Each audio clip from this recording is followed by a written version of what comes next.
சிவபெருமான் வருண பகவானுக்கு சாப விமோச்சனம் அளித்ததும் இந்த மாசி மகம் நாள்ல தான். தக்ஷனின் மகளாக அம்பிகை அவதரித்ததும் இந்த மாசி மகம் நாள் தான். பல ஜென்ம பாவங்களிலிருந்து விடுதலை கிடைக்க செய்ததும் இதே மாசி மகம் நாள் தான்.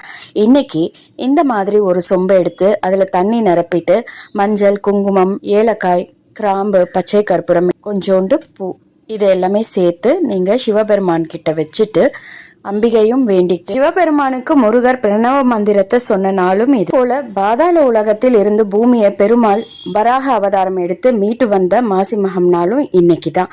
அதனால இத்தனை விசேஷ நாட்கள் மிகுந்த இந்த நாள் அன்னைக்கு இந்த மாதிரி நம்ம குளிக்கிறதுனால கங்கை, யமுனை 9 நதிகளுடைய புண்ணிய தீர்த்தம் நம்ம இந்த ஜலத்துல சேர்றதா ஐதீகம் இருக்கு. இதை பத்தின கம்ப்ளீட் டீடைல்ஸ் லாங் வீடியோல கொடுத்துருக்கேன். லிங்க் உங்களுக்கு டிஸ்கிரிப்ஷன் பாக்ஸ்ல கொடுக்குறேன். செக் பண்ணி பாருங்க. Thank you very much.